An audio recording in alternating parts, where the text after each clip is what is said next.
जयंती खऱ्या अर्थानं कोणाची साजरी होते ते आपल्या सर्वांनाच माहित आहे। ज्यांनी समाजासाठी, देशासाठी, लोकांसाठी स्वतःचं जीवन अर्पण केलेलं आहे त्यांचीच खऱ्या अर्थानं जयंती साजरी होत असते।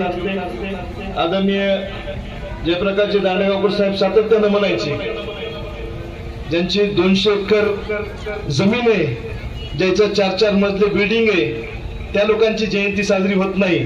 तर खऱ्या अर्थाने जगातील टाटा बिर्ला असन, अदानी असन, अंबानी असन, त्यांच्या आणि आमच्या वसमतमधील एखादा रोजानं जाणारा माणूस असन, त्यांच्या दोघांच्याही मताची किंमत सारखी ठेवणाऱ्या महामानव डॉक्टर बाबासाहेब आंबेडकरांची जयंती साजरी होत असते।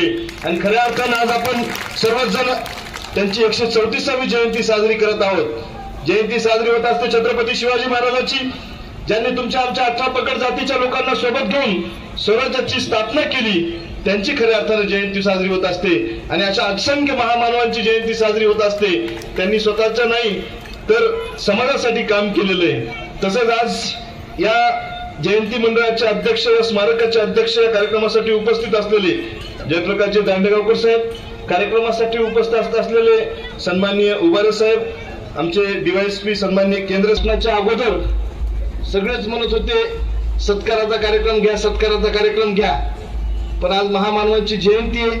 खऱ्या अर्थानं सत्कार कोणाचे होतात, कारण आता एखादा राजकीय नेता निघाला, पांढरे शर्ट घातलं, पांढरे पॅन्ट घेतली, तिथं आला, त्याचं तिथून सुरू राहिले साहेब आला, बाबासाहेबांच्या पुतळ्याला हार घातला, तिथून त्याचे ते फेसबुक, व्हॉट्सअप ते सगळ्या गोष्टी सुरू व्हायल्यात। खऱ्या अर्थानं सत्कार ज्याचा तयार होत असतो, ज्यांनी काहीतरी निर्मिती केलेली आहे। मागच्या 15-20 वर्षामध्ये ज्या स्मारकाचे अध्यक्ष जयप्रकाशजी दांडेगावकर साहेब आहेत, निवडणूक कालची आम्ही विरोधात लढविली असेल, पण त्यांचेच विचार पुढे पण चालवण्याचं काम करतो। जे काय बोलायचं ते स्पष्ट बोलायचं आणि त्या पद्धतीनं काम करायचं ही आमची पद्धत आहे।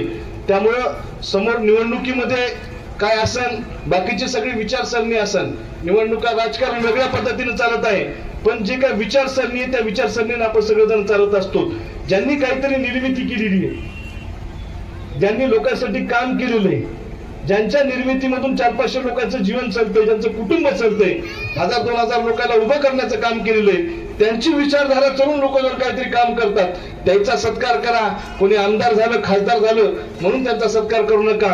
ती एक संविधानाच्या माध्यमातून एखादा माणूस सरपंच होतो, जिल्हा परिषद सदस्य होतो, कोणी आमदार होतो, कोणी खासदार होतो, पण सगळ्याचे सत्कार करायसारखे नसतात।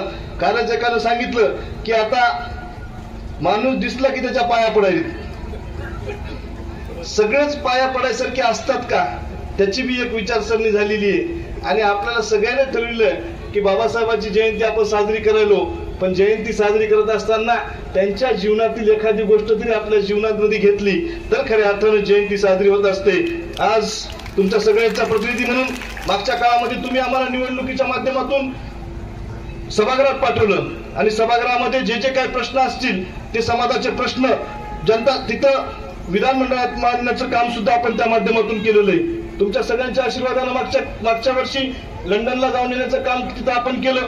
त्यांनी डॉक्टर बाबासाहेब आंबेडकरांनी जिथं शिक्षण घेतलं, जिथं बॅरिस्टर पदवी घेतली, त्या ठिकाणी जाऊन येण्याचं काम तुमच्या सगळ्यांच्या माध्यमातून आपण केलेलं आहे। आज प्रत्येक न्यायालयात डॉक्टर बाबासाहेब आंबेडकरांचा पुतळा असला पाहिजे।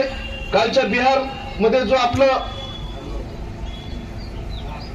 महाबोधी विहार आहे, त्या महाबोधी विहारामध्ये ती जनतेची मागणी आहे, जी आपल्या आंबेडकरी अनुयायाची मागणी आहे की तिथलं ट्रस्ट हे तुमच्या आमच्या समाजात असलं पाहिजे।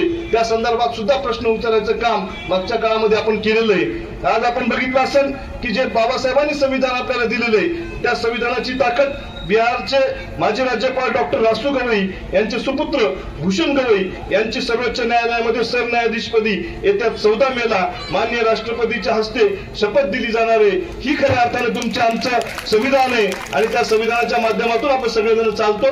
पुन्हा एकदा मी या जयंतीच्या निमित्तानं खूप खूप आपल्या सर्वांना शुभेच्छा देतो व थांबतो। जय हिंद, जय महाराष्ट्र, जय भीम।